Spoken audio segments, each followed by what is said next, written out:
In the 1930s, the organization, now known, I think it's Time Warner or Time Inc., made a succession of videos. Uh, One second.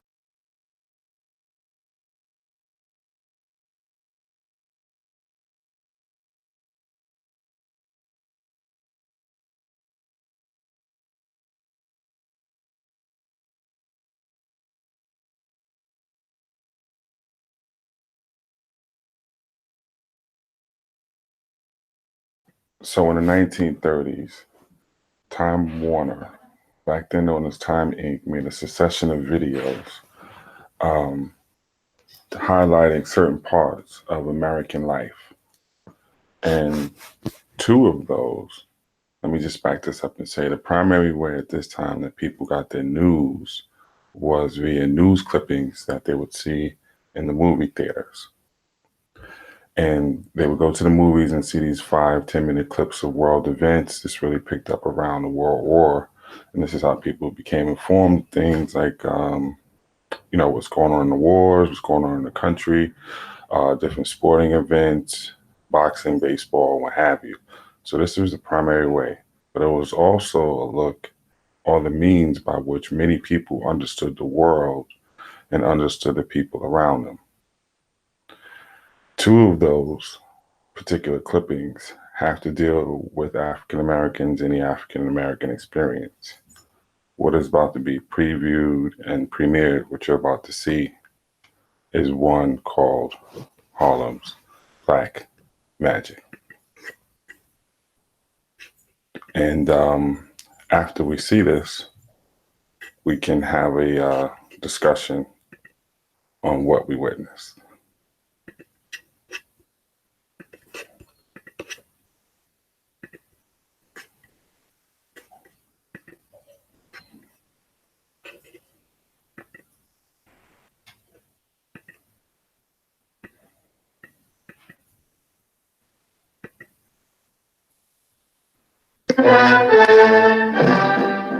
In the shadow of Manhattan's towering skyscrapers lies black, sprawling Harlem, greatest Negro metropolis in the world. It is a community of many churches, for Harlem's 300,000 Negroes are deeply religious, with an incredible assortment of creeds and denominations. In addition to their religious beliefs, Harlem's people have a childlike faith in spirits and spiritualism. Every time I feel the spirit, every time I feel the spirit,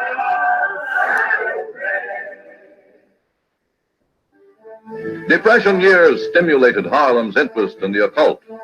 Hundreds sought the advice of mystics in the hope of picking winning numbers in the widespread policy racket. Others, seeking to improve their fortune, go to secret meetings in dingy Harlem flats. Join a cult whose roots go back to darkest Africa. Exotic, barbaric, the cult of voodoo.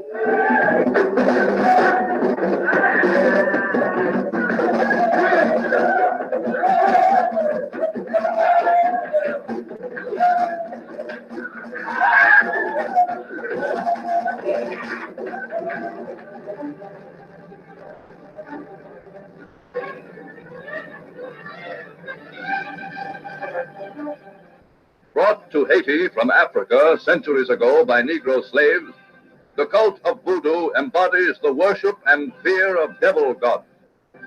Whole communities, believing themselves under an evil spell, indulge in wild orgies to cleanse themselves, invoke benign spirits.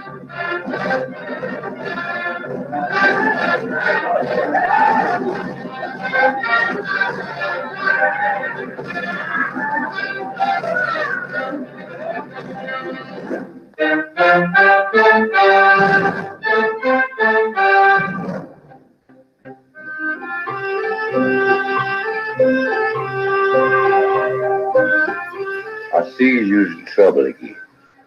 Yes, I am, Doctor.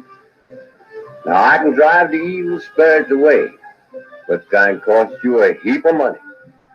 Evil spares at your side right now. Ever increasing becomes the business of mail order houses which solicit trade from those whose blood is stirred by black magic. Catalogs teeming with mystic merchandise bring quantity orders for magic potions, compelling incense to aid romance, confusion powder to confound an enemy, boarding house powder to rent vacant rooms, and powders to cure domestic troubles. The growth of voodoo becomes more and more evident as Negro prisoners searched by Harlem police are found with some sort of voodoo charm. Harlem's Central Health Center feels voodoo's influence in its clinics.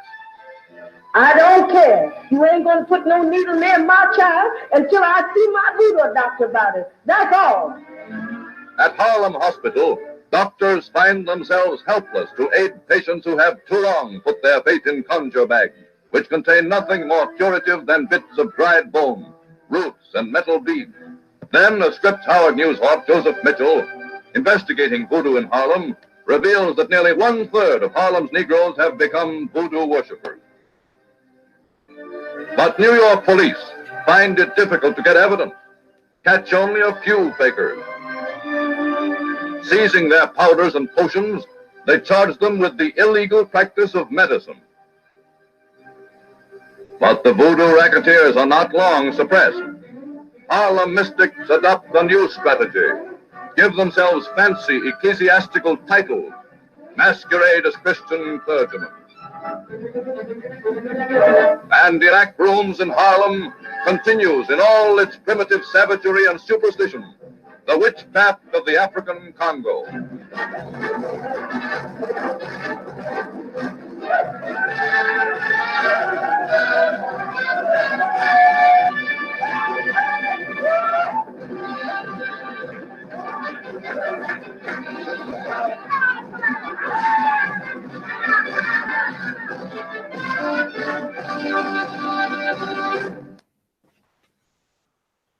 Whew.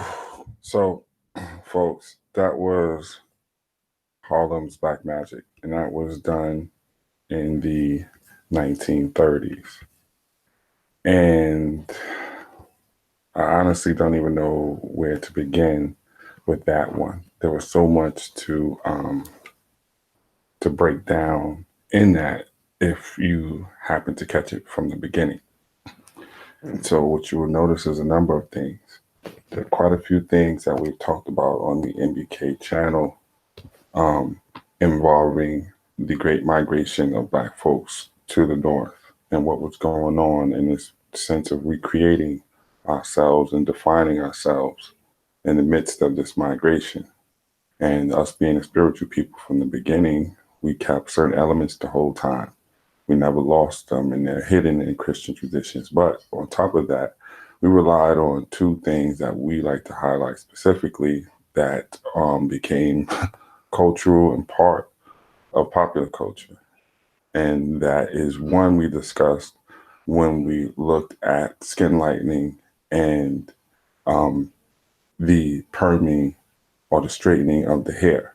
And that's one of the presentations that we did previously that I hope you go and look at. It's called Black No More, and it deals with just that. And that was the looks aspect of what we did during this experience and how it got permeated into the culture. We hoped and looked at that as a way to get ahead, to make it however you want to describe it. On the other side, there's another L that goes with that, and that is luck. And what we did, we relied on luck to a heavy degree. Excuse me. And so with that luck, that came in the form of whether Jesus was going to come back and be your lovely savior or whether you were going to hit the number. And so those luck and those looks became saturated in our culture, and they present itself in the various spiritual systems that come up in their connection with the numbers. So there'll be a mystical element to many of the spiritual systems that arise. And you can just look in your local paper of today and look in the back sections and still see those spiritual, mystical people telling you to call them, and they'll help you with something that troubles you in your life, whether it's finances or whatever the case may be. And they're not just tied into something that lives on the fringes. It gets wrapped into Christian culture, into Muslim culture, into a lot of things, and these mystical things start to come out of that. And this is also the era, if you look at it, where a lot of the organizations seem to emerge, whether it be the NOI, More Science Temple, the different elements that come off the UNIA, the Hebrew Israelites. Excuse me, back then they were called Black Jews or whatever, but they emerged around the same time as well as the people who talking about herbs and healing and all of those type of things that to varying degrees are within West African specifically culture, but took on new forms and got wrapped up in our own spookisms in a sense that we created. But the numbers play heavily on that. This is why Uncle Jim always playing the numbers and the Belita and whatever you want to call it. It wasn't just the legal numbers. We created whole systems. How does this get permeated in the culture? We have figures that emerged like Madame St. Clair, who is the teacher and the biggest gangster in New York City, was a Black woman. Even when Dutch Schultz and the mob was going around, there's a connection to her with this. And her protege is one person that people may know of named Bumpy Johnson.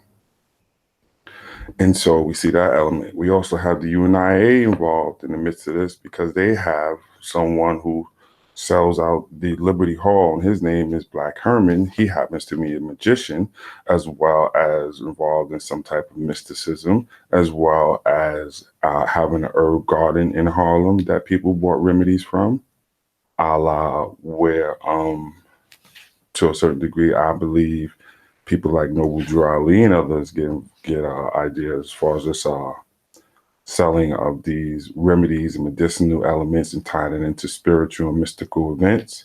Just like we see on, if you happen to see Noble Drew Ali's flyer and his performance that he may do before, you can buy these elixirs. And so all this gets wrapped up along with Father Divine having his presence and those type of things. So the luck is essential to it. And it goes across all traditions, whether it be West African traditions that get manipulated in this fashion, or Abrahamic faiths that get manipulated in this fashion. That was Harlem was the epicenter for it, just as it is to a certain degree today. Not as much, but Harlem was the center. Why? Because you have people coming from so many different places from the diaspora within America and without the Americas, because you have the Caribbean and African contingent who is coming to Harlem at this time as well. So you have all these varying people, whether it's from Mississippi or you was Mandinka, whatever. Those elements were in Harlem. That's what it is. It wasn't a New York thing. It was all those different Black folks from coming from all over that was making Harlem what Harlem was and is.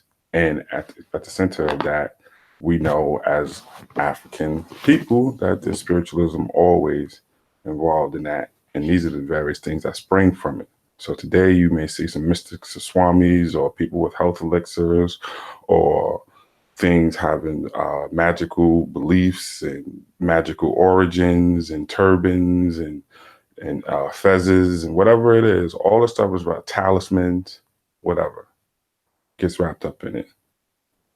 This isn't to pick on or pick at anybody's doctrine, but they all had these magical and mystical elements into it. The citations with Rabbi Wentworth, people said they saw him disappear. And he had different magical talismans wrapping it within some Kabbalah systems that got immersed in within that Hebrew religion for a while. You know, Noble Drew Ali had his magic show type of thing that he was doing. This isn't limited. You have people of West African descent telling you, you know, you take some crushed up bones and then mixing it with voodoo and hoodoo, which is different. People coming from South Carolina and that region mixing that in, and then you have magical numbers that you get. What are those numbers going for? They're going for you to go play them in the underground lotto. For what? For luck. You're relying on your faith for some sense of luck to give you this magic solution for you to get some bread or whatever you feel you need to get ahead. So religion and this luck get wrapped up into it. We see how this plays, and this becomes culture for us. And so next thing you know, grandma's having a vision and she needs somebody to interpret that. Or she saw a seal, partying with a gorilla and needs to know what numbers those represent. And there are people who take advantage of that. We're not going to get into that this one, but there's a white man behind it as well named DeLawrence, who many of these people get this from. As we saw in this clip from Harlem's Black Magic, people are ordering through books and catalogs these talismans. These things are created in many aspects by white people that you're then taken right back, whether it's cattail or, drink a half ounce of St. John's wort for something, and people aren't realizing this. Along with that, you have the more traditional Abrahamic sex of Father Divine, and people calling him God, and, and that whole mystical element. So that comes out of that. And then it permeates into culture as well through dress. So you start to see people with mystical backgrounds and origins, and Orientalism is really big. So you have the influence from that, and that's where the turbans and all that other stuff comes in to make you this type of person. So I wanted to just show real quick how that plays out into the numbers. So just give me a second. I hope everybody's enjoying this little brief presentation and that world premiere of what you saw with Harlem's Black Magic, which premiered in the 1930s. And now we're just discussing it and trying to give some supporting information so people may get a clearer picture on what was going on and why that Harlem's Black Magic is a thing. So here's an example of what we talk about. This is from 1935, around the same time that the Harlem's Black Magic comes out. These ads are appearing in the paper, and it looks like it could be from something in the 2000s. You've seen similar ads. And this is actually in a black newspaper called the Pittsburgh Courier. And the guy with the turban, and you get good luck, love, money, and success. What did I say? Luck and looks. The looks aspect comes from you changing your appearance and becoming more Europeanized or whatever, thinking that was going to get you the shot and get ahead. That's where lightning and straightening really take prominence, with your Annie Malones and your Madam C.J. Walkers and your Conkin and all that other stuff that you can find out the history of if you go back and watch Black No More on our channel. This is the other aspect. This is the luck. This is what you also banked on. And this is the callous. This was daily life. This was in the culture. And you figured you send your $1.98, probably a lot in 1935, and you get your numbers. And what do you do with your numbers? You then play them in the illegal market. Well, who controls that market? People like Stephanie St. Clair, people like Casper Holstein, and then eventually people like Bumpy Johnson. And what's a host of other people. And then the Spanish contingent comes in, and I believe that's where you get the Belita word from, because there were Spanish people coming in doing this. This is tied in right with spiritual systems. You was doing this and then going to the mosque, the church, or whatever it is. And then you have things like this where you order your talisman. I want people to look close. This is from 1925. Look at the symbolism, and you've seen the symbolism before. And so you see his turban with that star and crescent that you've seen before. And where you get a talisman ring, but also there's your Egypt right there. This is 1925. And then when much of the writing starts to come out, or discoveries, quote unquote, that they're making Egypt comes out, it gets associated with this mysticism, and people tie it in to this mystical aspect of things that they don't have a full comprehension of course. And then you have something like Fahimi, people want to look it up, comes about. And just for the record, I will see if I can remember how to spell it, to show you what this produces. And so it produces organizations like this, and people can look this up on their own. It's called Fahimi, Fahamme. And this is one of those type of sects or movements that come about, and they're a combination of Islam and Egypt and Christianity and all type of stuff. This is what's in the culture. This isn't a creation of the 80s movements, whatever. This movement was started in the 30s. 1943, excuse me. And he has a turban, but he has Egyptian symbols and so forth and so on. So you see things get wrapped up and mixed up and remixed. This is 1925 for your luck. And then you go and play your numbers when you get your lucky numbers. Now, people can go and test this and go and look into their newspapers today. Those free newspapers still have them because they survive off of those type of advertisements. And you'll see them. They'll be African. They'll be exotic. They're still with the turban because that was a central key. This is 1964 in the black newspaper again. And you can see the whole section. If I zoom out, then I'll zoom in. See this guy right here? He has a turban on. He's giving you your secrets and your magic numbers. And so there's this guy who will zoom in on. It says, what's my lucky day? How can I make money? How can I make him love me? By consulting Omarkian and receiving your personal horoscope astro readings. You will also receive one of his lucky seals, recognized and carried by many stars and Hollywood personalities, and blah, blah, blah, blah, blah. But this is tied into it. There are Africans as well. They're not exempt. The West Africans are coming here and doing the same thing. And I have it, if I can find it while I'm talking, I'll show you. This is not exclusive to anybody. And so this is what they're documenting as Black culture when they're seeing all these things going on. And you're looking at Harlem's Black magic. This is the context that they're seeing. They're not understanding all that's going on and what we're creating and remixing and just part of the culture. And they tie it into voodoo because voodoo, since the Haitian Revolution, has been something that has been stuck in their mind. And to show you how it ties into something that's also prevalent, these people with these magic health solutions and elixirs, is something that was going on as far back as 1922. Earlier, but here you go. This may sound familiar today. They call them fakirs. Sounds like faker because it is. But they're selling cure-alls. This is in Harlem, said to have followed the migration of the Negro, which are talking about the Great Migration, masses from the Southland. See? Attracting a crowd by unusual and varied entertainment. Someone can levitate, someone can disappear, someone is, magical music in the background. Easily induces these people. And these people are going to buy remedies that's supposed to help their ailments. And they're found out to be fake remedies.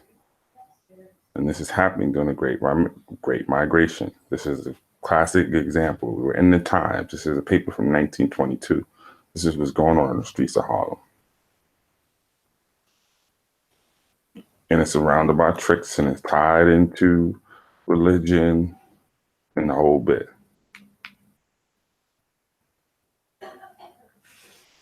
So that was just a little bit in the premiere of Harlem's Black Magic. I'll look in the chat to see if there's any questions or something maybe people may be interested in.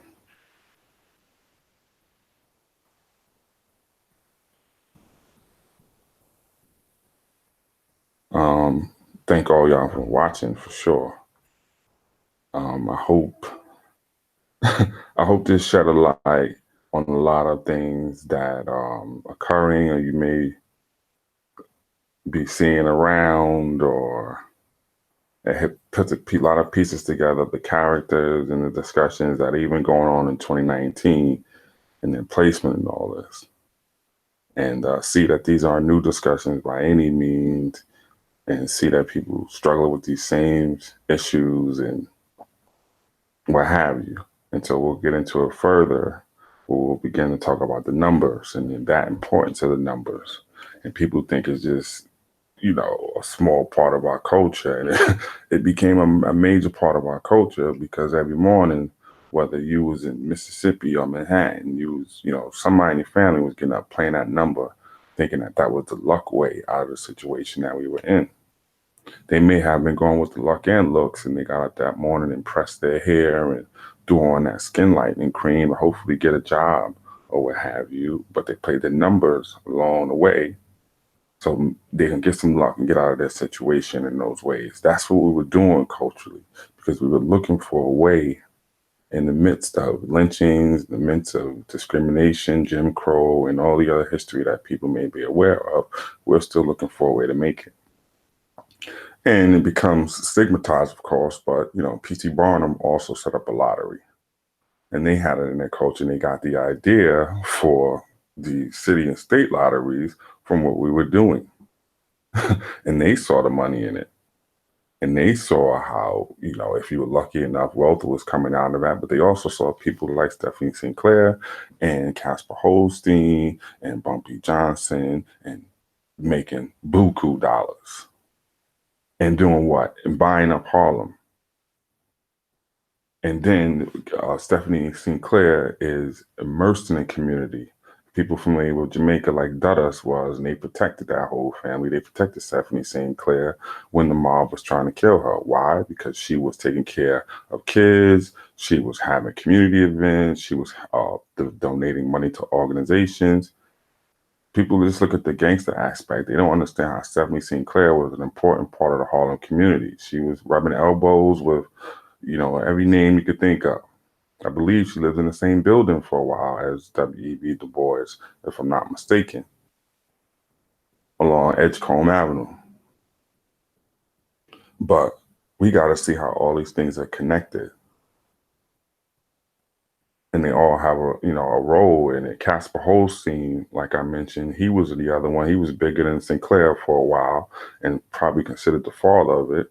He gave money to every organization. He came in ahead of the Elks. He was, donated money to Abyssinia Church and this organization to get built. Yes, it was all for a back of exploitation of people thinking that, magic numbers would get them away out of their plight. But he wasn't sticking people up either. So this is what was going on, and it gets tied to spirituality is what I'm saying, because you're looking for hope anywhere you can, whether it's Jesus or the jump shot or the number. And it hasn't gone anywhere. So we're looking at things and trying to understand history. We need to look at the culture and see what the people are doing. And what Time Inc. did in the 1930s was kind of exploited that particular aspect of it and didn't give it any real relevance. But us in 2019 can examine all these things with the primary documents, as people like to call them, with the clip, with the newspapers, with the pictures, with the things that we have to show how it's a part of the Black experience and what we were going through. And it may even shed some light on some questions you have about today in the organizations and the ideologies that you may be studying and the roots of it. And also to see that you haven't created anything new. We've been doing this. So with that said, if there's any questions, then the numbers come from the horse and dog races. They came from the horse races, and they also came from that, started getting a little bit too predictable. So they began to use the last numbers of one of the Wall Street, I forget the Wall Street Stock Exchange or something is what they used, because that wasn't as predictable. So they began to use that.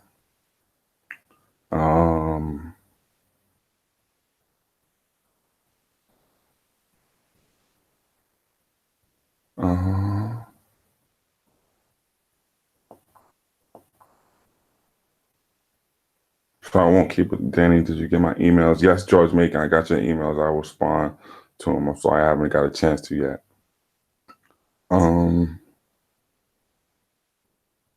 Any questions on this topic? Anything I can clear up while we get it? Do we see the connections? And we'll build on it further, how it gets to the money aspect in the the luck aspect, and how that becomes really involved in the culture and becomes a new forms of economy.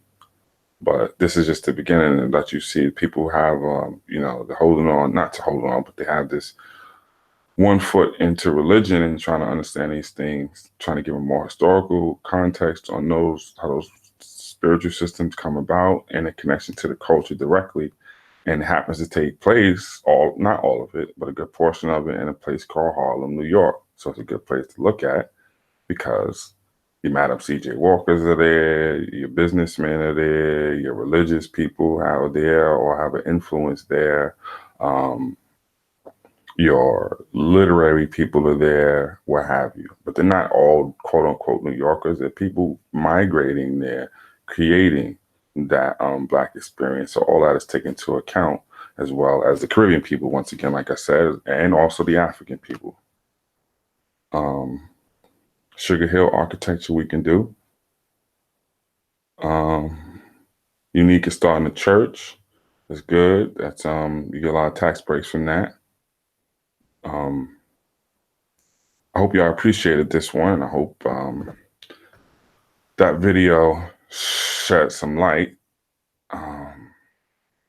And I don't see any questions, so I won't prolong it. And I ask y'all to keep your notifications on for when we do go live again. You people Asiatic. Brother Rob Warren has entered the building. And this is something, speaking of that we started to discuss. So please go back and check our other video where Brother Rob Warren and I were walking through Harlem and pointing out these places. So there's I think Perry might be in here. There's a Holstein Apartments on the right, couple of doors down from Abyssinia Church, which is one of your hidden New York City clues for figuring this out. And so ask yourself who Holstein is. He wasn't a Jewish landlord or building owner. That's Casper Holstein. He was a Black man. He was the king of the numbers. And a couple doors down is Abyssinia Church, which is also during those times, right, couple doors down from where Liberty Hall and Marcus Garvey was. So there's your Marcus Garvey connection.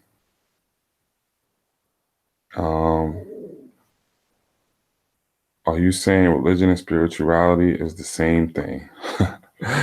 I'm not getting into that one from West Africa. That's not what I'm saying. I'm saying in this general sense, that's what we're talking about. That spirituality gets crafted into religion because you start to develop norms and rituals and what have you that take to make it more systematic.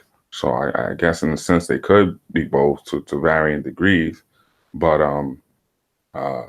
there could be someone just dressing in a fashion and doing meditation and maybe reading from a text. But if it becomes something that they're doing ritualistic, with some consistency, and it becomes, has doctrine involved around it, then I guess that's what we call the roots of a religion, right? Not to say that there's no system to spirituality, but I hope that's a little bit more clear on how I see things.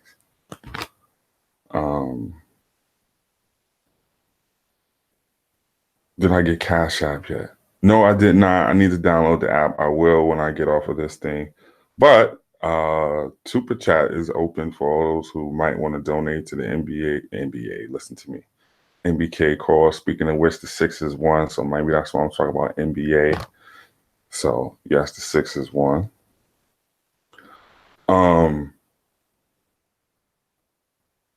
What else can I say on this aspect? I don't want to keep it too long and draw it out, but I just maybe have, I wish Rob Bone was on here because he thinks all this crazy stuff when I do it and tell me what I should show y'all. But just want to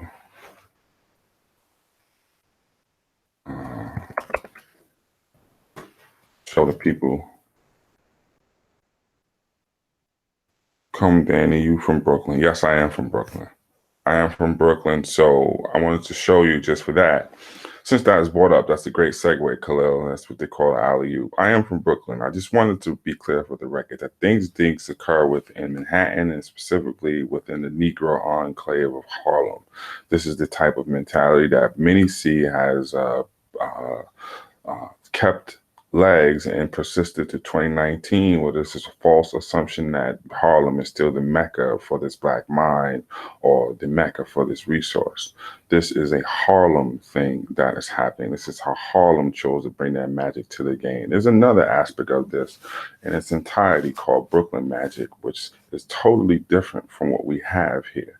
And I will begin to expose the people over some more videos, the difference in how Brooklyn did things. Just for the record, I repeat, Brooklyn was not a part of New York City until 1898. There's a whole culture and a way of life. This is why I stand by the statement that Brooklyn is a planet. So these things happen in Harlem, and I understand people's frustration with New York City and probably what may be going on in Harlem currently. This is not a reflection of New York City in its totality. Brooklyn is a planet. And we had our own leaders. We were doing our own things in our own way. And you'll begin to see that. So,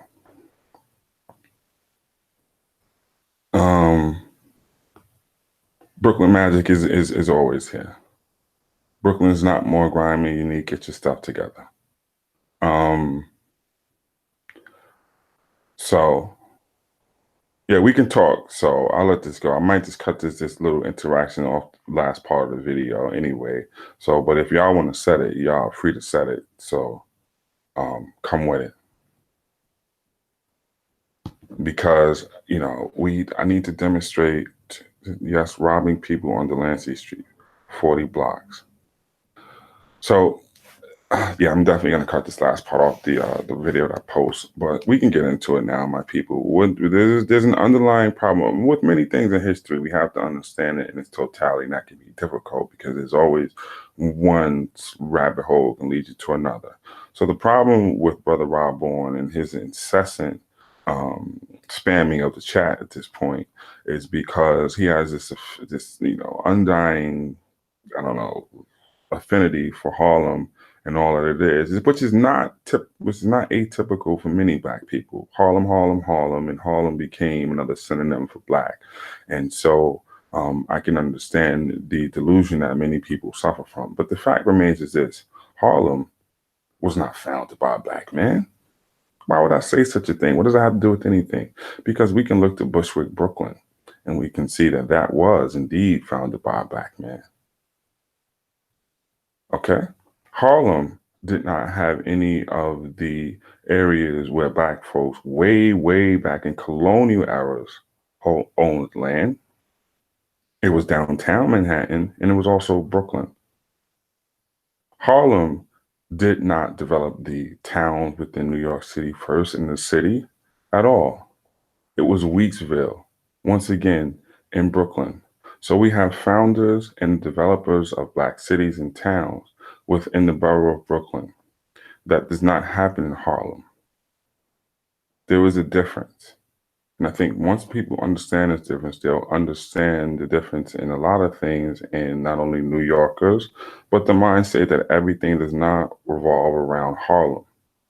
I understand that Cap Calloway and Louis Armstrong and Madam C.J. Walker and Langston Hughes and all of them got that in your mind, but that was not true. Brooklyn was a place where you sent your first woman to be nominated for president, black woman to be nominated for president. Brooklyn, Ocean Hill was the place that thought of the revolutionary idea of actually seceding from the United States of America to the treatment of black people. That took place in Brooklyn. That's not Harlem. And we want to get on the underworld of the grimy side. It was Frank Matthews, although born in North Carolina, a Brooklyn boy, who was the one who got away. And it was a Harlemite, Nicky Barnes, who snitched. Drops mic. Are there any other questions?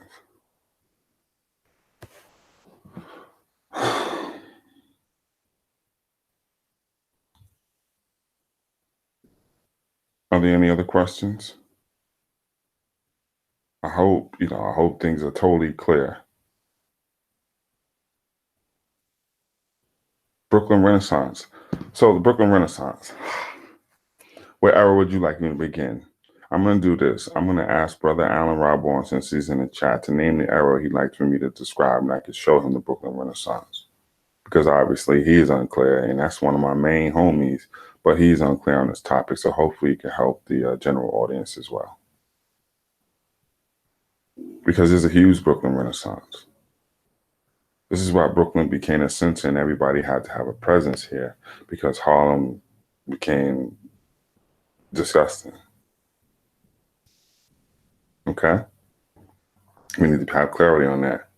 1930s, you have Rufus L. King, you have other people who are involved in politics that has taken place in Brooklyn. Why Brooklyn? Once again, because Brooklyn became a home to many of the professionals during that period. So yes, you had a big contingent that was going on in Harlem, but what you are overlooking is the fact that we had medical associations as well.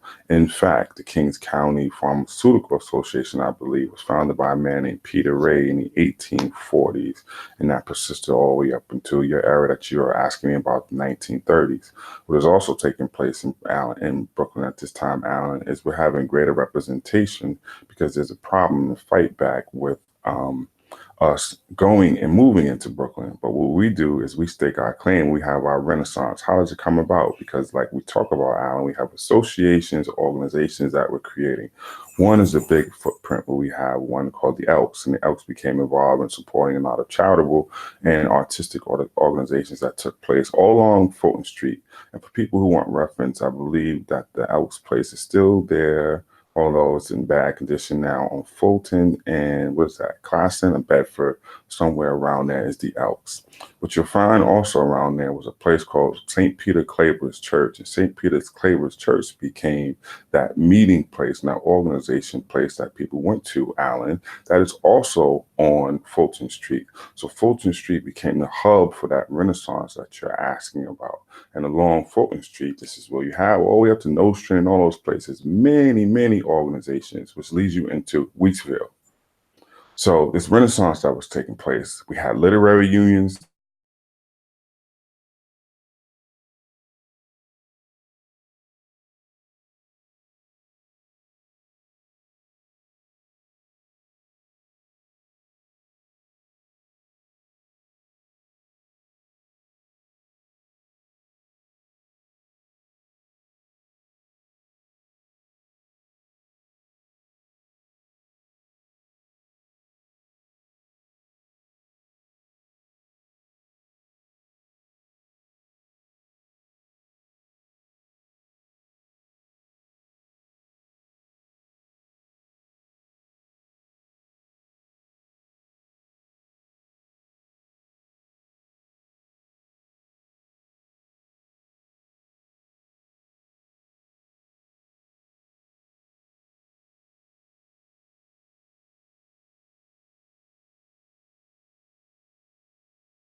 Okay, I'm back. Can I be heard?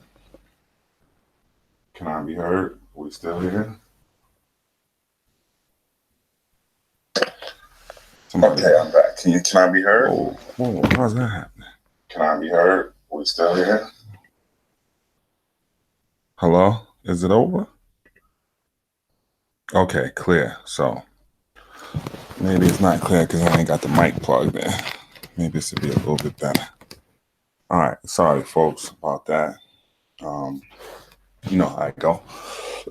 So anyway, hopefully I provided some clarity on Brooklyn for the neophyte, and that clears that up. Are there any other questions about Brooklyn, about what you saw? Excuse me. Apologize to Harlem for what? Harlem became insignificant. Brooklyn became the foundation. Politics swung, the influence swung, the culture swung, because we became the center for having the diaspora. It wasn't Harlem. So when the Caribbeans came, they came to Brooklyn. So when the African starts to come, he was coming to Brooklyn. So when people are moving from down south now, they're going to Brooklyn. They are not going to Harlem, because Harlem, the tenements became problematic. So housing became a big problem. Asthma was growing, disease was growing, and people were compacted and limited to a certain area. It wasn't even all of Harlem. It's like saying that the Moors had all of Europe. No, the Negroes did not have all of Harlem. Because, in fact, the Italian and the Jews still had a presence, pretty significant presence in East Harlem.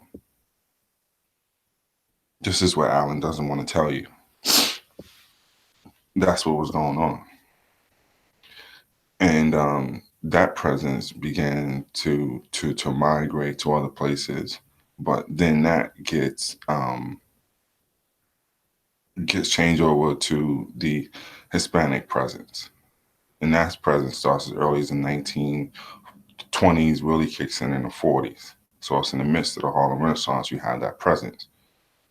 And if you understand the history, you understand that people from like Carlos Cooks and Schomburg and all those other people were coming from Puerto Rico and all those other places, Dominican Republic. They weren't all Afro-Dominican, Afro-Puerto Rican, but they were European Spanish. The Rob Wall can come on here and try to get bodied if you want, but that's all that's going to happen. That's all that's going to happen, folks. Do you want the link? Don't act like I'm stopping you from getting some type of link. Let's not be ridiculous. You can get it on or off air, bruh. You know that. Here you go. Invite. What's your name? Let me just put that in the back chat. Hold on 1 second, y'all. If y'all want to witness, y'all want to see a dead body? Just give me a second and I'm going to show y'all one as soon as I give my brother this link right here.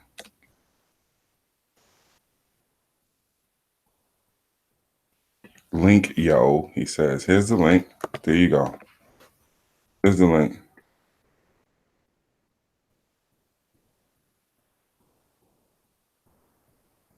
Oh, as a matter of fact, you know what? Since we're at this portion and I won't Harlem. Okay, I'll probably cut this part. Yeah. Harlem. Okay, let's deal with you. Harlem. Mm-hmm. God damn it. I'll give you the mic for a second. Go ahead. What are you talking about? Why you keep trying to like highlight Brooklyn because you from Brooklyn, brother? Yes, you brothers did some good things. I'm saying, but understand the Harlem Renaissance was a movement that spread across the world. Go ahead, keep going. Yeah. I know what you're doing now. Don't talk pull up nothing now. No, pull up nothing. I'm not pulling up nothing, brother. I just told you all that up the dome already. You want some more? Keep going. I'll let you rock. Peace to the people. Yeah, man, we got some good stuff that's gonna come, man. We had a nice little powwow. We're gonna come out with a little series for y'all, man. We got some nice information, man. But right now we gotta deal with this Brooklyn character over here. We got to deal with this guy here. Go ahead, keep He's going. he's out of control. So what's the new Negro movement? Where did that start at? The what? What's The the what? new Negro movement? What's that new African? What's that new Negro movement? All right, let me answer the Come on. question. Let me answer the question. This is where you played yourself. Okay. Because the new Negro movement started with Booker T. Washington and then started. Yeah, we know that. It comes with the Great Migration. That's fine. All that. That's fine. We know all the people moved from the South. We all from the South, if we get technical. Yes, yes. But that migration had all the way to the East Coast, baby. And it hit here. And Harlem became the mecca of the intellectual greats. God damn it. Okay, hey, keep going, Free. Yeah. Just respect Harlem, man. Respect it. Respect Schaumburg. Respect it. Respect it. Where's the Walk of Fame in Brooklyn, yo? Okay, hold on one second. Watch this, y'all.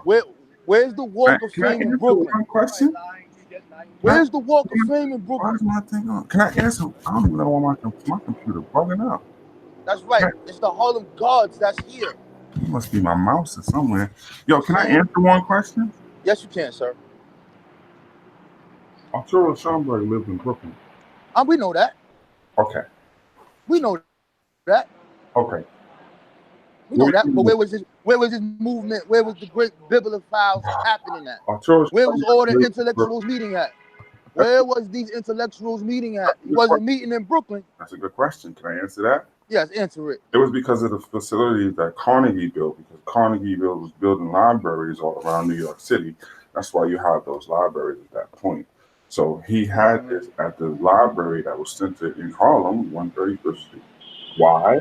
Because down the block, most of the stuff was being exhibited at the YMCA. So the library on the other corner of Lenox became the optimal place to do it, because he was doing a lot of research there as well. Next question. Yeah. Let's talk about the Harlem History Club. Let's talk about it. Let's talk about it, Mr. YMCA. Let's talk about it. Okay.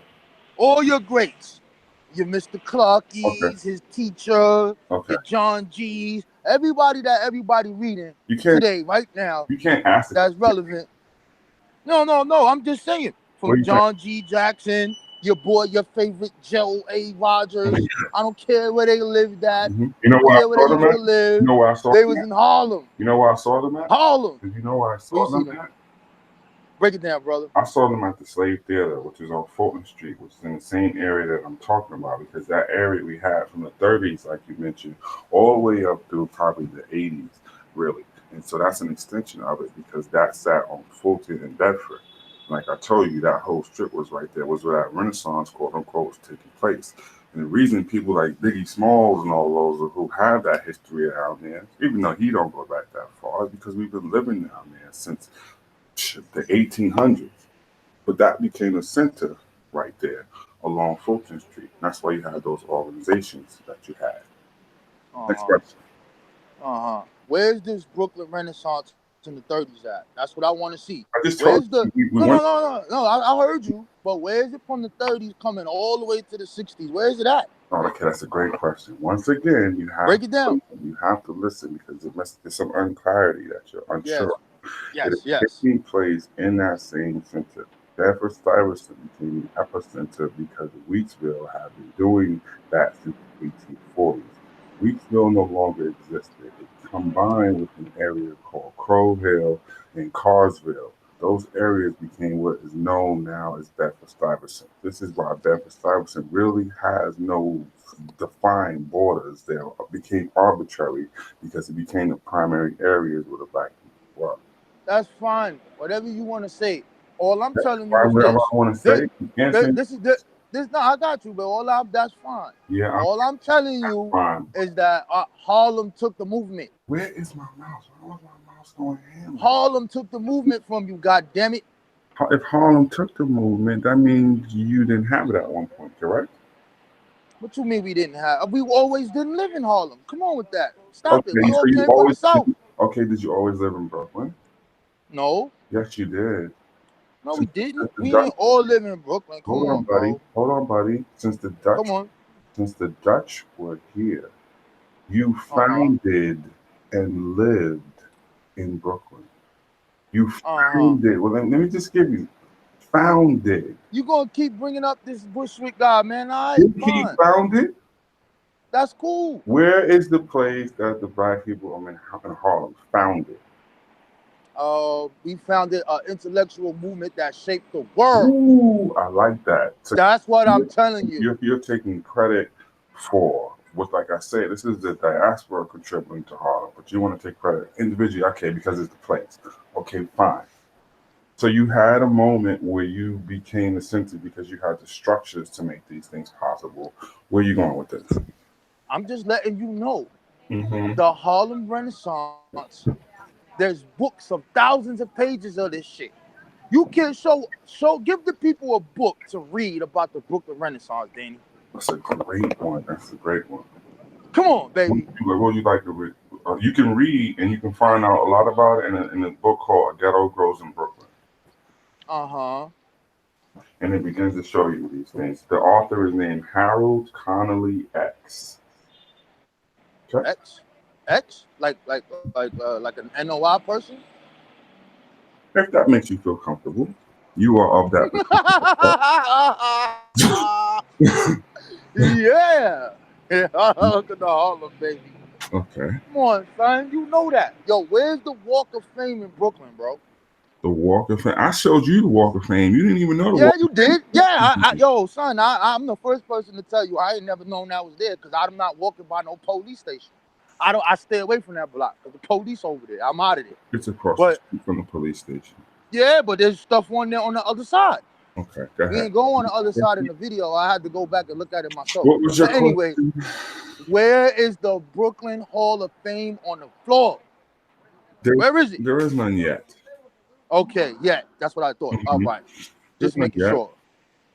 Just making sure we know that. Just put that on the record. There's none yet. I don't know, man. The way things are moving, whew, I don't know, man. This history is like really like forgotten, bro. Like, of course it's forgotten because it has been supplanted by, in my opinion, stuff that's irrelevant or people don't have a strong foundation. We, because of generation, MTV generation and its babies, thrive off of bullet points. And so getting into detail, understanding something in its totality is out the window. We survive off of bullet points. We got 5 bullet points to get our point across in the conversation, then we good, right? That's 5 movies, that's 5 posts. You can make it 5 videos if you want. All of a sudden, you got a quote unquote religion on your hands. yeah. Yo, he made 3 posts with, bones in his nose and said he was whatever. He's good. Yeah. Yeah. So what about the Blyden bookstore? What about it? That was in Harlem. Yeah, that's cool, right? Yeah, that's great. Where you going with this? I'm just saying, son. I'm just letting you know what the Big L. Speaking. Let's bring it back home. Hold up. What did Big L say? What did Big L say? I don't know. We're getting into your Negro rap stuff. I don't know. No, so he said Harlem World, baby. Let me finish. All right, go ahead. We just saw something. I'm bringing it back home. We just saw a documentary called Harlem's Black Magic. Did you see the nonsense that took place in Harlem? So you're going to take credit for that nonsense as well? No, it came from Brooklyn. That shit came from Brooklyn. Let me finish my statement. You know that the body all of that nonsense. Harlem is the epicenter for it. That's why people are even mad today, because what comes out of Harlem is still the same mixed up, mashed up religion, black power craziness that is unclear. Are you telling me it didn't have roots in Brooklyn, bro? Huh? That shit didn't have roots in Brooklyn, bro? No, it didn't have roots in Brooklyn. No. It had fruit. Nah, we're gonna have to just keep it official. We came here with the pseudo, bro. You came here with the pseudo. We came here with the pseudo. What you talking about? My people had beliefs and things that they knew based on. Yes, beliefs are based off of culture and is relative to whatever culture you are. Here you go. and that's understandable. There you go. That's the sociological perspective. Yeah, that's good. But when we really look at it, Mhm. we came here with the pseudo, and we made the pseudo. We What is- made our own pseudo. What is And the wait, we made a market. What is the Matter of fact, let's just erase the word pseudo. We made our own market of these wild beliefs, and we was getting money doing it. They were wild because somebody told you they were wild. They were based on a culture that you had been extracted from, and so you don't have all the cultural relevance to even make those things relevant in life. So then they become pseudo when they're misplaced, and you lose the key, and you got to reinterpret stuff the best way you can, or you just a charlatan. So when Hey. that's mixed in, and you lose the key to understanding, this is what you get. Hey, I like the numbers, baby. I like the numbers. Well, do you see how it's tied into all of a sudden your aunt telling you she had a dream about a unicorn walking to the bus station and she got to go play a number? Yeah, you're right. You're right. All the same thing. Because But as of Mhm. right now, Right now. you guys are the king of the producing the most pseudoist person of the goddamn last 2 decades. Who's that? Dr. Malachi Z. York. What about him? He is the epitome. He's the Epitome. he is. Epitome? Go ahead, brother. Yo, I don't even know what to call him. He's the king, man. In the last 2 decades, he owns the pseudo realm.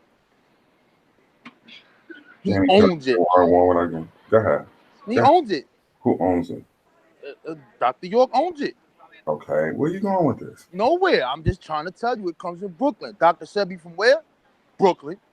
That's fine. Okay, good. If you want to do this, Rabbi Wentworth said he was levitating. Oh, that's dirty. That's blow. That's a low blow. That's a low blow, bro. That's a low blow. Low blow. People were standing on corners telling them they man was some white looking man from Arabia or whatever. Where? That's a low blow, man. Yeah, but we got Hubert Harrison, your man. Okay, you like him. You like him. No. You want to throw dirt on these people. Let's get back to all the pseudos that was Do you really want to get into the fact that Marcus Garvey had a religion attached to that you and I ain't? No, yeah, we might as well get it. Let's get to it. We can get into his catechism that people had and the songs that people had and the orders that they had. Let's get to it. For what? I'm not gonna do it now. I'll wait for people to jump out the window. You ain't jumped out the window far enough yet. I'm not a Garveyite. So you can't get me with that. And I love Garvey. Ain't got nothing to do with it. But like I said, we want the whole truth. Don't act like anybody that walked this earth in peace and poop like he was infallible. Nobody. Yeah. We doing the same thing, searching for Superman. Yo, so Danny. What's up? So you're not gonna tell me that in Igbo land, okay, that some of us ain't come here because of the pseudo that we made up? We see what you're trying to do is you're trying to trap me into something. To tie spiritual systems to politics to economics. All perverted for various reasons, but that's not attributed to any particular Africanism. Rather, that's contributed to man himself. Man himself. That is a Hebrew. You just did a Hebrew shuffle there. Listen. When we get specific on what? Listen. I'm talking about why we are here. Why are we here? Wasn't all because somebody did a hokey doke? Wasn't all because of that? We know that. Okay, there's numerous reasons. There's one, some people were greedy. There's some Africans that were greedy. They knew what was going on. Some of them wanted power. We never saw ourselves as one people. Yeah. Fine. But some of them accepted the new pseudo and added it to their pseudo that they already had. But then when we talking about them Igbos, we talking about them Arrow people, that oracle, none of that shit got nothing to do with because that's all our creation. We made that shit up. No, that was all. Yes, we being African. Hold on, we being African, who did it. But those are people who are in ruling. This is what we gotta be mindful of. We're gonna do it, tell the whole story. People in ruling, and it was the same thing because that religion was related to economics and politics. And so it's all related. It's all related. Okay, I And just so want to yeah, let they that be created known. that stuff to exploit weaker people of their nations to do various things like that for. Did it lead to a good portion of them being enslaved? Yep. So you trying to say, are you saying, Danny, that the Africans use their own pseudo religion to sell the I know Africans? this is you trying to get me into, yes, but I always tell you it's not that simple. So yes, they did, but it's not that simple. No, there's no. It's not. Yes, If they did, and it's not that your next simple. question is, did Africans sell other Africans? Yes. Let me put that out there too, because I know that's where you're going with this. Yes. But is the answer that simple? No, it is not. So where we going? I'm not one of them deniers. Yo, it's either this, son. If I ask you, like, yo, did you see Nicky Barnes tell on 200 people? There's either you did or you didn't. It's Okay. either he did the deed. We don't want to hear the background of why he did it. He got caught with money and his man was messing with Yeah, his but girl. that's We what don't want to hear the filler. the assumption that every answer is just a yes or no. I'm just If saying. that was the case, we would have no detail with anything and no substance or depth with anything. That's why you have closed-ended questions, and that's why. That's what you're told to do when you're being actually not even when you're being interrogated because you're not supposed to say anything. But your base answers of yes and no don't lead to conversation; they lead to more of an interrogation. That's fine. That's why you have closed-ended questions and open-ended questions. So you need to explain. At least explain these Igbo people. Come on, What do you explain these. find the explanation about the Igbo people? I want to talk about the arrow. I want to talk about the so-called long juju. I want to talk The about that. Arrow had a confederacy. Part of their spiritual systems is they had an oracle. And then these oracles was basically the leaders and the spiritual guys and the leaders of the community as well. Part of what the Arrow did, I think it was the influence of the Portuguese and eventually the Dutch. They got corrupted in some way where they tied part of their spiritual beliefs into people getting uh, accused of crimes and robbery and adultery and all those things within the community. Hold up, let's stop right there. So you saying that some of these people were breaking laws of the tribes, that they wasn't kings and queens, they was robbing and stealing? No, everybody was not a king and queen in Africa. Oh, so everybody, so these people that they sold, Yeah. they committed they broke a law. No, not all of them. Some of them, because I'm getting to the Oh. point. I'm getting to the point of showing you it wasn't all of them. It was only some of them, because some of them were falsely accused, and that's how they end up into it. Why? Because those people who got caught up in greed and corrupted were willing to sell other people, whether their own people, like we like to do sometimes. In very few cases, but we gotta then clarify what we mean by their own people. Mm-hmm. So what they did was they manipulated that, and then they said, "Actually, I know where you're going, and people can look it up, even though we said it 10 million times. You can look and see it's a UN recognized world site with this long juju. That was the British name. Was, and you can see how they corrupted our spiritual systems. Yeah. No, we want to get no. You're not gonna get away with this. We want to detail, like you said. No, So land map is not real, just like that, George. okay, so we want the detail. So now here we go. Now, so now we have a person Yeah, that I answered that, George. supposedly. As I answered, but I think this was part of George making like to answer this question too. What question? Where we at? The same one where you go would lead to the African South African. So yes, I'm giving you an example. Go ahead. Okay. I want to get back into this long juju thing. So let's get this right, so the people could get a clear view of this thing here. This ain't got nothing to do with Christianity, no Abrahamic faith. This is all Africans doing. So now, somebody was convicted of a so-called crime. They put some shit in the water to turn the shit red. They put something in the water to turn it red, right?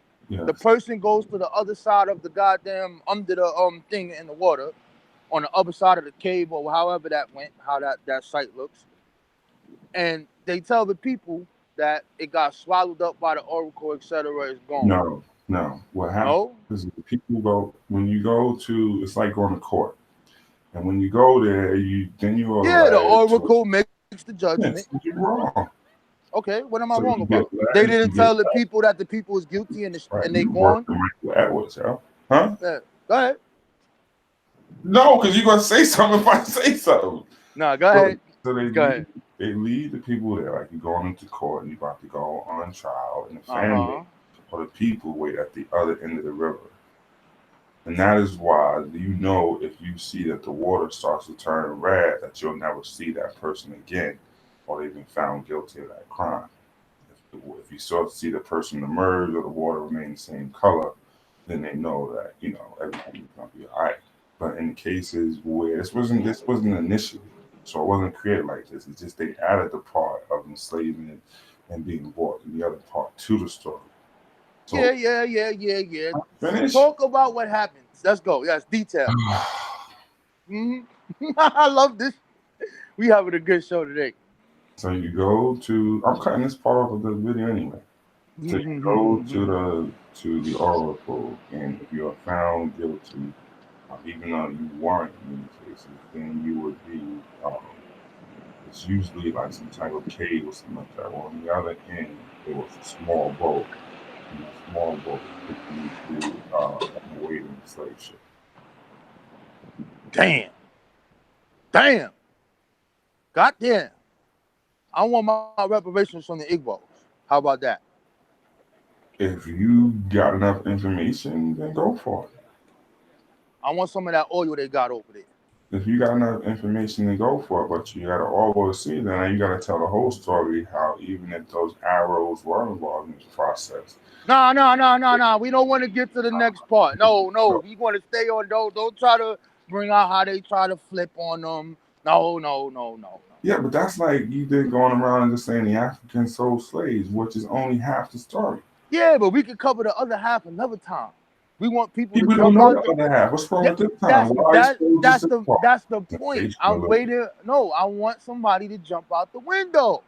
For I what? want because out the window. Come on, you know that Ankh and I've had this discussion. Various people have it. So, like, yeah. All right, okay. You can tell the other side of the story. You can tell the other side of the story. I don't have no need for that. I'm just saying people like to say Africans and sell other Africans, and they come with the defense of, well, they didn't sell their own family and nation and blah blah blah blah blah blah. That's, in my opinion, romantic. But did it happen to a large degree? No, of course not. It's not what I'm saying either. Okay. So it's a little bit more.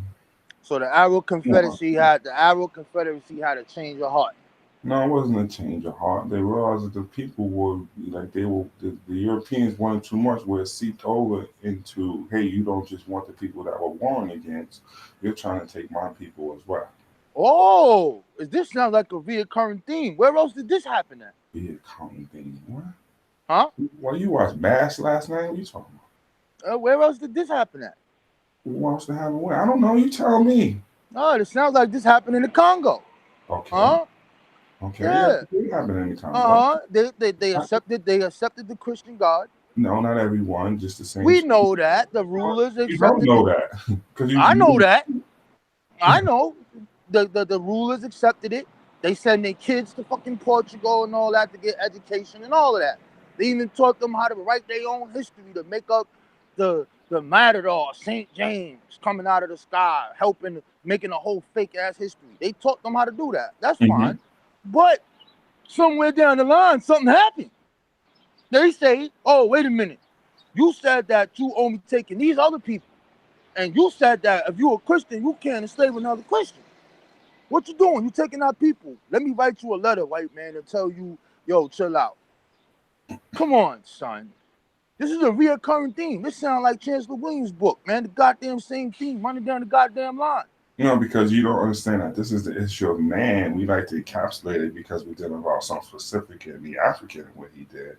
But if you look through the pages of history, you're going to find that this is notorious with man doing this. Because he got a black face now, we feel some type of emotion with it. But man acts in this crazy way. Oh, now you sound like a... Listen, man. I'm only talking about... I understand, but we talking about the Congo. Okay, we can talk about the Congo. We can get specific. Those men acted in that fashion. Did the Congo as a whole people accept this? No. Because they had internal wars and brother was fighting brother and then we get to the picture later and the whole bit. So there's wars going on all throughout the Congo during this time. Yeah.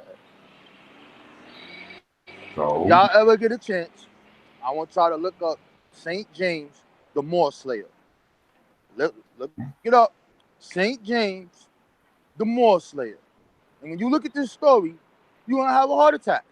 You're going to see these guys teach these people how to, the king, I might as well say, the ruler, on how to write a false history of an event that never took place.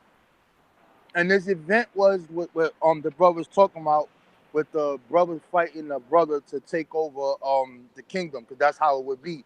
Whoever's the strongest, blah blah, they fight and they take it over. They made these dudes write this history and told them that St. James, the Moor Slayer, came out of the sky with a white horse and assisted them Africans to help kill the other Africans. These dudes wrote this into their national history. And to this day, these people still believe this shit. They believe that Saint Mary or some saint that they brought over there turned black when they had it, and it was a miracle or a revelation, and they started seeing the fucking crosses in the sky. It's crazy. These people taught them this, and they believe it. okay, so people This don't is why do you crazy things. I'm just telling you, man. It's pseudo. That shit is all Okay, pseudo so by that shit. same scenario, there were people who believe that the same man who was initially responsible for them getting snatched up came back and visited them as their uncle, and he was their solution in God to help them save him. The same man that came from the same areas that enslaved you initially came back and told you in the middle of Chicago, Harlem, Detroit, wherever you were, that now I, in the same form and body, come back as your uncle or God or whatever you want to call him to teach you the right way. That's not crazy. No, because Fraud Muhammad is not a white man. Well, that's what you like to say. The same way that people I'm want to just defend telling you the the same thing truth. with the Moors and all that. Whatever. I'm not. I'm just That going makes by you the. I'm feel going by. comfortable. No, I'm going by the narrative. So if we look at the narrative, What was Fraud? What was hold Fraud? up. What was he? He was white and Arabian. He's a mulatto nigga. Okay, so if he Now, was wait. Arabian, Hold on. Wait. So if he's No. Arabian, then he's No. You see, exactly, because I said initially the people that's who were the cool. You can say that, right? put you in that jam in the first place. Okay, cool. You can So you're say that. Arab. Okay, all right. Hold on, but wait a minute. What is the message that he's saying? He's not What about saying the message? no. You got to get to this. He's Okay. not saying that he's my brother. He's saying I'm your uncle. He's saying Right. that So he your said uncle. wait, hold on. He's telling you that you, the black man, is God. That you are the foundation of all civilizations on the planet Earth. Mm-hmm. That your natural enemy Now give me is $10. the white. Wait. Hold on. Wait, we're not done yet. You got to get to the core, the part that never changed. No, why we gotta get to nobody? No. If you could give details on Brooklyn, No, I I could give gave you the details. same example that you gave me about people in Congress. No, it's different. It's a different story. It's different. Why? Because this was because this is some made up religion that they made up to deal with white supremacy. And at first you could say What is a made up religion? The Nation of Islam, Moors, all religions are made up. Okay. All religions are made up. It was a made up religion to deal with white supremacy. I just want to be clear. You got that. You could continue now. Yeah, so that's all. That's all it is. It's made up. Okay. Once you understand that and know why they did it, now you be like, okay, you don't be mad no more, because it's the same thing that was going on. So do you understand why the Congolese leaders accepted this St. James or more? Whether you agree with it? Well, I'm gonna tell you. Listen. No. No. Okay, I'm gonna tell you what. No, we got to tell the people why. We got to tell. No, I'm gonna tell you why. Because they had pseudo belief before they met the Europeans. Okay. What did they? I want to get to. Hold on. Wait a minute. Hold on. Let me get to you. Hold on. Before we get to it, we'll get to the whatever that, I don't know how to pronounce it with the K, the Kugamagi, whatever they ritual society is. I'm pronouncing it wrong, but you know what sect I'm talking about. Listen, what did they say to white? What was their perception of white? What? What was the Congo perception of white? White was death, actually. Okay, white was death, but what did they say or what they saw when they thought the white man was when they saw them? Oh, they thought they were angels and all kinds of No. They said that white represented the dead ancestors. They Yes, thought that's a those fact. motherfuckers was dead ancestors. That's why they Okay. let them come amongst them. Pseudo Okay. shit. Them Okay. niggas sat there and had a pseudo conversation about Okay, some but fucking pseudo bullshit. you're acting like that's the first interaction, and you're being No, I'm only talking about the Congo. Oh my God, there was happened to happen before the Congo though. That induced Yes, all of there's it. other stuff that's cool. You're right, but we talking Of about course that not. area. We're talking. Okay. No, you're not always right. No, I'm not always. Hell no, I'm not. But look, right here, we talking about the Congo and what the Africans thought the white man was. They thought he was the dead motherfucking ancestor. Okay, where are you going with this? I'm telling you that pseudo shit is a part of the reason why we here. We think of the pseudo. Did they not have a powwow talking about this pseudo bullshit? That's not what happened? No, what power? Okay, so you tell me what happened. Tell the No, people what what happened. power are you talking about?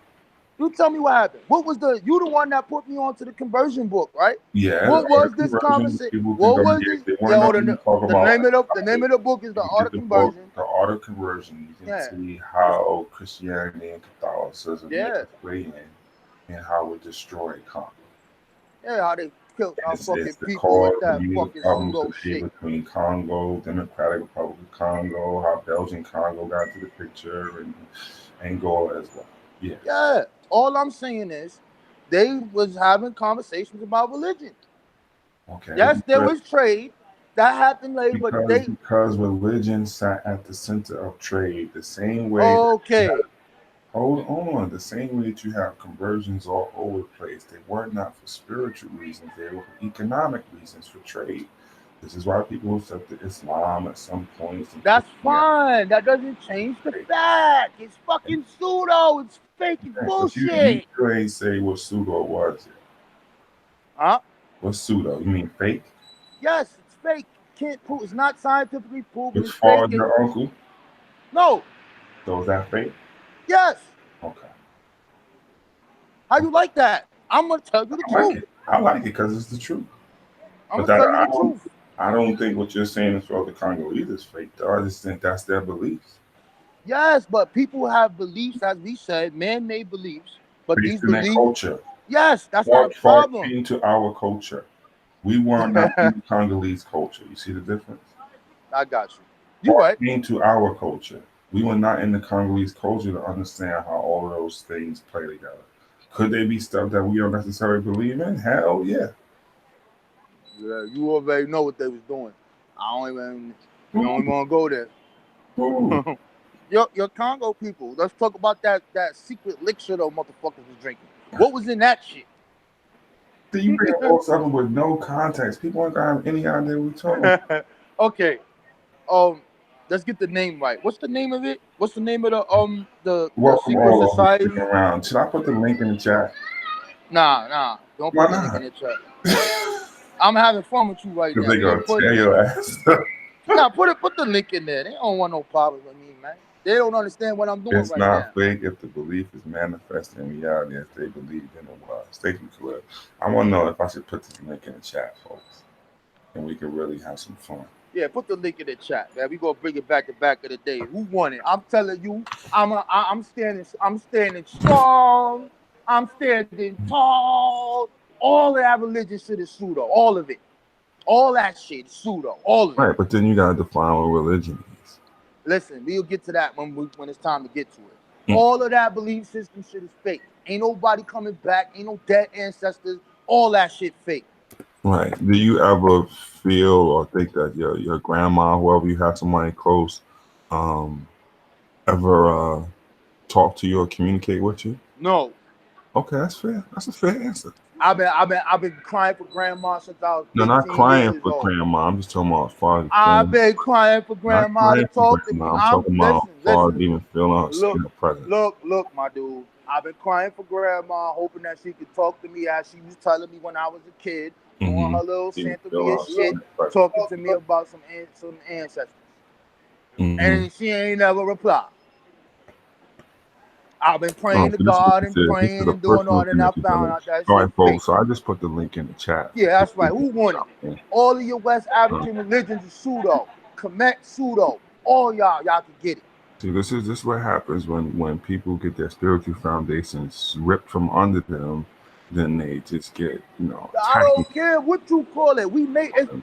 Yo, Danny, you going back on your own words? You said, well, at least it's pseudo, but at least it's our pseudo. I stand by that. Okay, it's then. not. So don't fight. Alan, I'm saying the fighting. same thing in the same way. It depends on the culture. What I have a problem with, like I told you since I first met you, is when people accept somebody else's pseudo. That's crazy to me. But everybody has their own quote unquote pseudo that is personal to them. That's why your view should be kept to yourself. That's cool. Wait, somebody coming in the chat. Where the people at in the chat? Who want to smoke? I'm telling you, man, your West African religion is pseudo. I don't care about your spirituality, your Ifa. I don't care about your Ifa. I don't care about none of that shit is pseudo. Yeah, but this is what happens. So because we throw that around the word pseudo, so when we look at stuff and we don't understand it, we automatically do it. And this was the problem we talked about. Hold on, I'm gonna calm down for a second. Wait a minute. Who's this guy? Revolutionary Visions. Oh, you probably don't be watching our show. I'm doing something and you don't have no idea what I'm doing. But I want you to come on the show, brother. Come on the show. Link is in the back. You sound like I'm hurt, right? So I'm gonna challenge you on whatever. This is the spiritual slaying. This is the spiritual slaying hour. You come on this channel and you bring up any one of them West African spirituality systems and try to make it survive, then they trying to smash you. Okay, so pull up, baby. Which West African system have you been a part of? Who? Which West African system have you been a part of? Ifa. You've been a part of Ifa tradition? Yeah. Okay, and you found in pseudo? Yeah, pseudo. Okay, what was in it that was pseudo? I'm waiting for somebody to come online. Okay, thanks. So anyway, we talked about... wait. What you want to know? What you want to know that pseudo about? Why? See, this is the problem. I'm gonna tell you. Okay, this is what pseudo about it. When you start with this naming, when you start naming shit, talking about we gonna sit you down here. This so-called priest is supposed to be able to see through me to know what my goddamn Orisha is. Yeah, who that? Who's on here? Who's up? Who's up for this? Who's up for the spiritual slaying? Peace, God. Oh, peace, man. Nah, I need somebody that's I want this guy with the Kemet thing on. This guy here. What's his name? Khalil? Yeah. George Macon and everybody. All right, yeah, come on in, folks. Yeah. I'm ready to slay. Yeah, First you did with Kemet. Happy Friday. Happy Friday, y'all. Peace. Because this is going to be great. This part of the video is going to be cut off because y'all don't know my damn Harlem Black Magic. But this is going to be fun. So bring it on, Khalil and George, whoever jump in. I'm ready. Brother, big brother Khalil, why do you have that Kemet figure on your thing? What is that about? Break that down for me. That's about knowledge, brother. Yeah? How you know that's about knowledge? You read that Metanetta right there. What is that? Who's that? I don't read the Metanetta. That's in Hotep. Okay, so what how's that about knowledge? What about it? Talk to me about it. Why you got that there? Well, it's just a symbol. It's actually my son's. Oh. But I have no spiritual connection to it though. Okay. But I mean, to answer your question, I think in the beginning, by your definition of pseudo, was fake. I mean that's relative. Your definition of fake. I said that in the beginning. I said that when we talked about religion and we talked about, I said it's relative to culture. Yeah, it is. All culture is relative. So we could be like what is it? Oh, it's called sociality. It's called social relativism, and because I could be just going to Mexico, like the sign that when we say hi to somebody or put a peace sign up, that means something total different in that culture. Or what we see as that is that. But what we getting at is the base of this stuff. When we dealing with this spiritual stuff and dead ancestors, and you able to read people's futures and talking about I know what y'all Orisha is and all that shit is pseudo. You can't prove none of it. You have no cultural reference to it.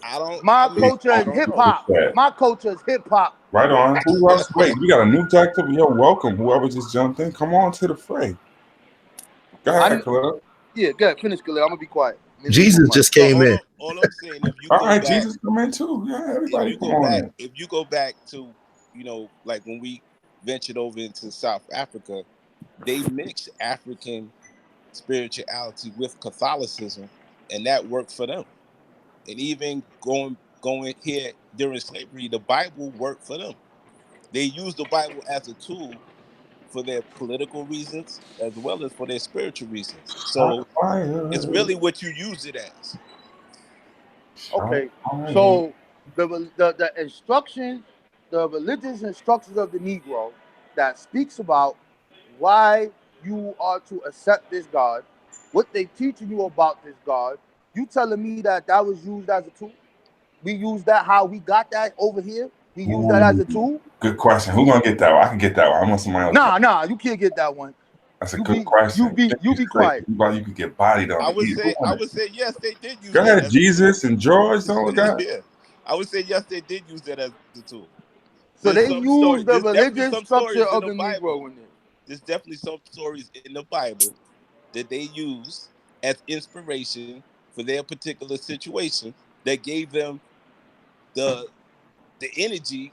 No, I'm not talking about that though. I'm talking about the religious instruction of the Negro. There's a book by Charles Colcott Jones called The Religious Instruction of the Negroes that talk about how. Hold on. They use specific verses in the book that talks about the slave and the master. No, it's not using specific. It's the whole yes, way. It does. I got it right here.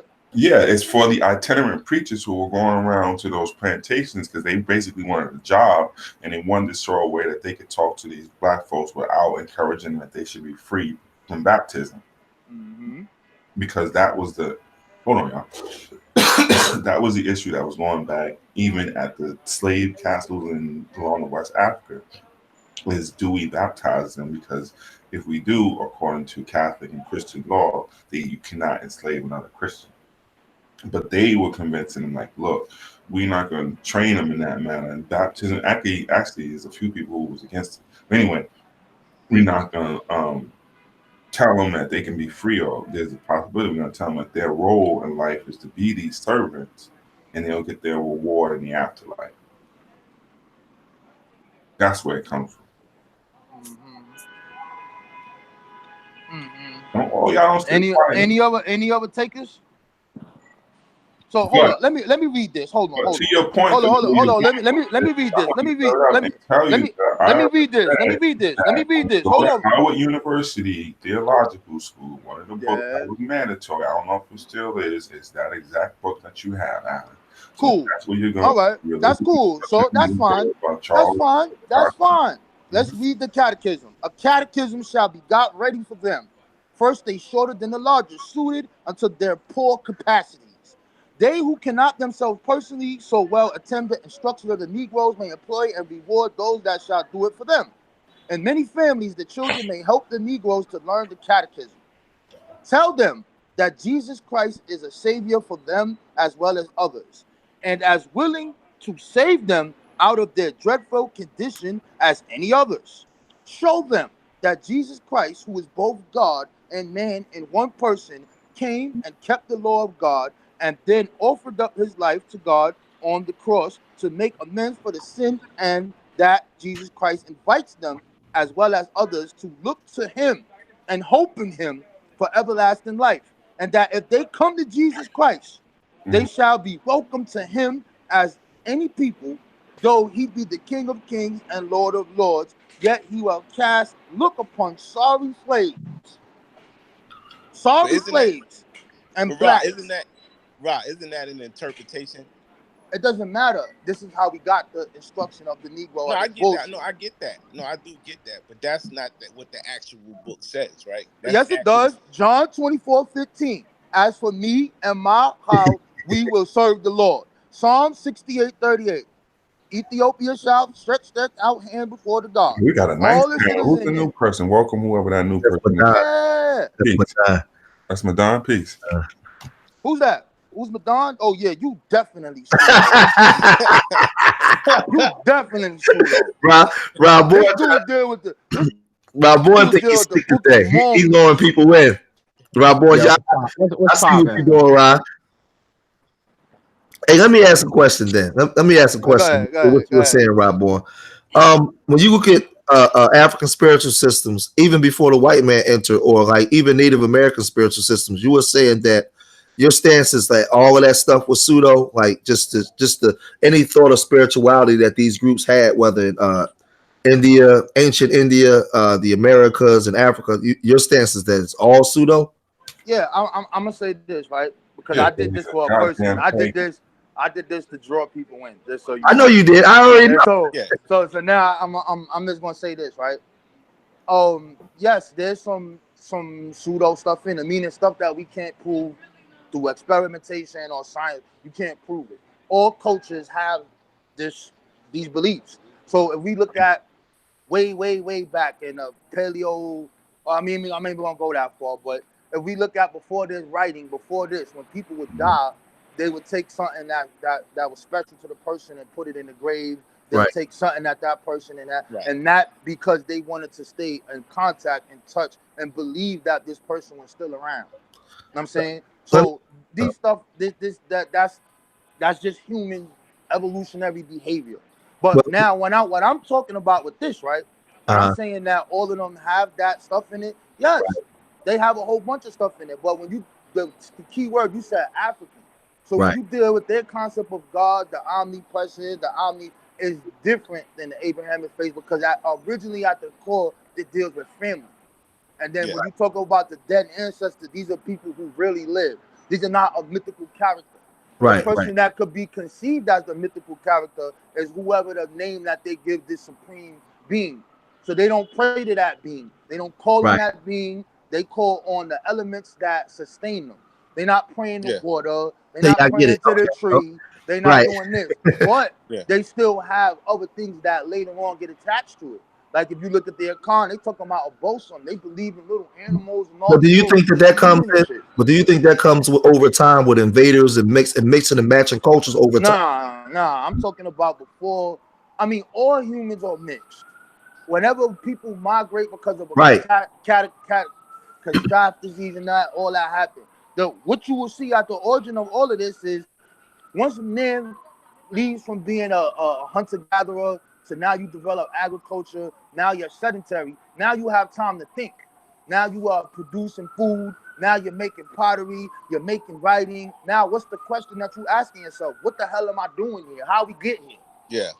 And this is the origin of we can't explain it. Okay. Well, let me ask this question and I'll mute up. Well, I'll ask this question to you and Danny from a more scientific aspect then.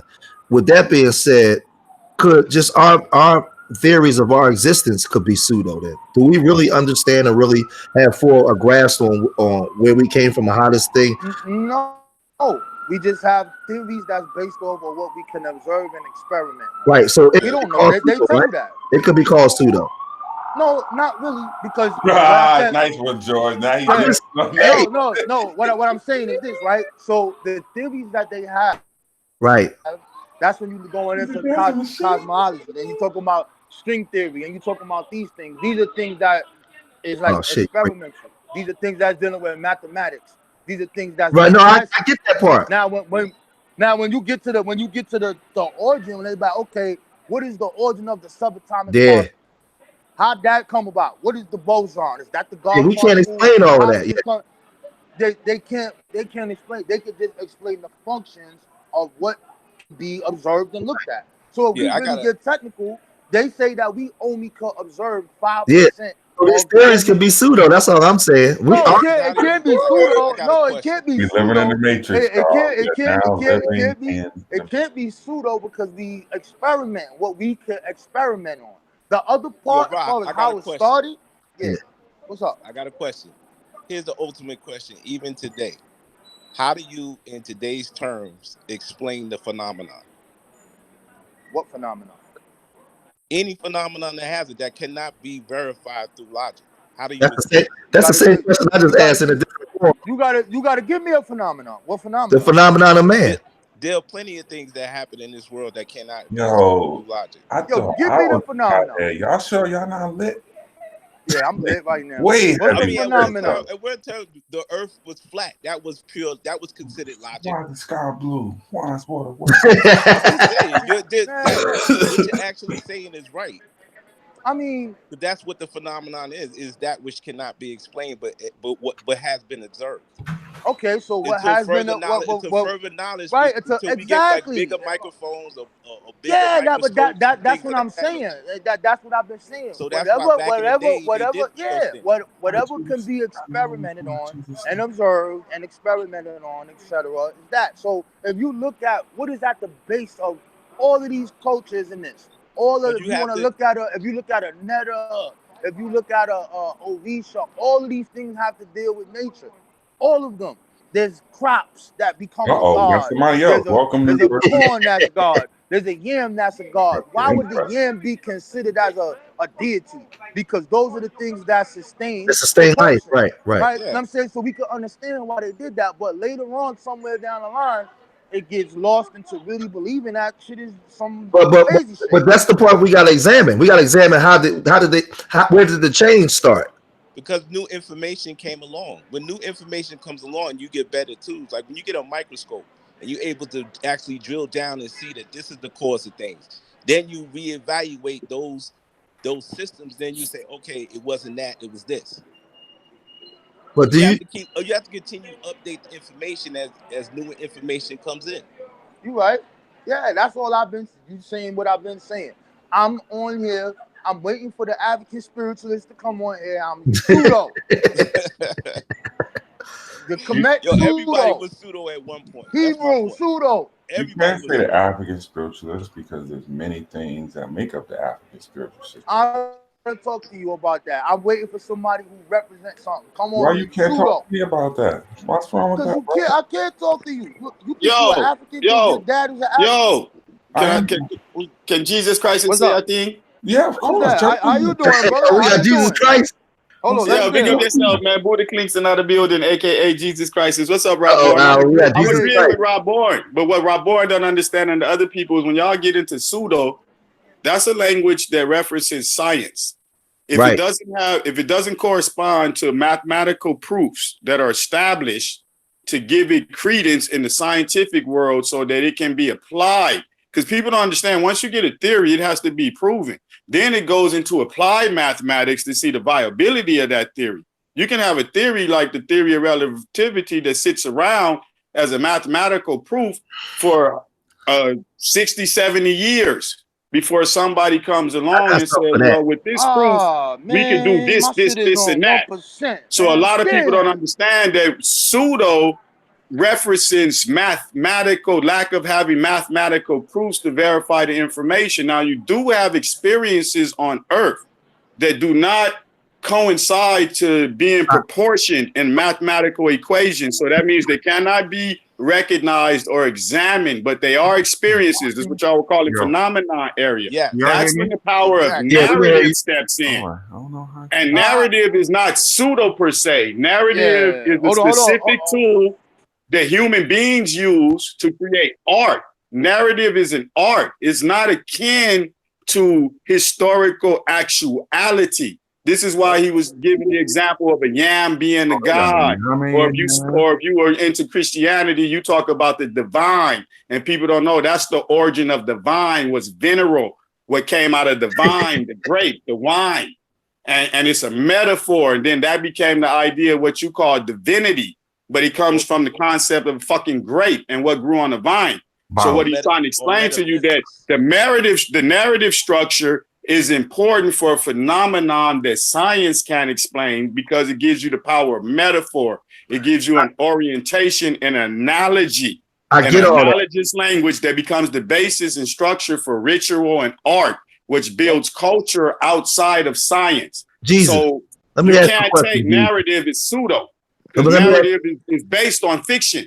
Let me ask So you a you can't question, make Jesus. narrative real. Bravo. And pseudo is always fictional. I got You you. understand? I got you, Jesus. Let me ask you a question. Because Yeah. we can deal with science, and I get it, and testing things to see if it works. But the one question I always ask that never gets answered, and I think that a lot of people ask these questions. When we think of the observation of man and science and putting things together to create things to advance humanity forward, when we think of the engine that created all of this thing, to get it moving, we still don't have a full understanding as to what Even when two cells come together and merge and then create more cells, what started the engine? We don't know this stuff. Only thing we know is all the things that we're able to test in science is things that was provided here for us to observe. So wait, hold on. Let me ask you a question though. Go ahead. I just said that, B. Science is what you can observe. Problem in not knowing? No. All I'm saying is, I told you the narrative provides the structure for what you don't know. What know has to come out of fiction. Understand what I'm saying, Jesus? Alan ran. He gonna started this madness and ran. Oh, okay. He said he had 1%. Now all I'm saying is, he ran. Yeah, I agree with you, Jesus. But what I'm saying is, when we look at the scientific experiments, we look at the materials that's in this realm of existence for us to observe and create things. It's something that started all of this. And what I'm saying, these theories we come up could be pseudo because we don't know. We still don't know. Only thing we know is what's provided for us to create. What I'm trying to explain to y'all is y'all have taken pseudo into a colloquial use. Based on I get that part. I get that part. I can see that part. Like you can't make fiction pseudo. Fiction is fake. So how the fuck can fiction be pseudo?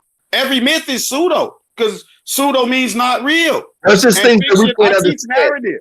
So it's already fake. So how is somebody telling somebody that their mythology is pseudo? Like that doesn't make sense. No, I can see that part. I was just saying. Understand what I'm saying? Pseudo is a scientific term reserved for fucking mathematical shit and scientific shit. If you come with a scientific claim that has no way to test it and validate it with a proof that other scientists that can reproduce it and recreate it in test scenarios with similar results in a certain proportionality that's established by them, your shit is pseudo. So with snake oil. It's a scientific term that niggas have appropriated and taken into a discussion about narrative realities that are based on fiction in essence. Like the word means fiction. So let me ask you. Be non-pseudo. Let me ask you then. With that being said, with everything that you just said, can we take and use a mathematical equation or any type of science to explain how all of this started? No. That's why we created narrative. Y'all sure y'all ain't been smoking no weed? This is what I'm trying to explain to y'all. Okay. No. We can only use math for what we can observe. Right. Proportional reality. I get it. All mathematics is based on proportion. Like if people don't understand that, like that would make me take over the show and have to do like a math class right now. That's my argument. I can see that. I'm with you. No, not the math class, y'all. But I'm not going to do that. You can turn into the Ziyex Institute later today at 1 p.m. and come in. We'll be teaching math and language. Anyway, hold on. What I'm trying to explain to you is that these people are conflating terms and they're creating a false argument right now. Hold on, Jesus. Hold on 1 second. You have a math class coming up. Could you repeat that again and explain it so people interested they could tune in? Oh, I teach at the Ziyex Institute with Q Butter. And we have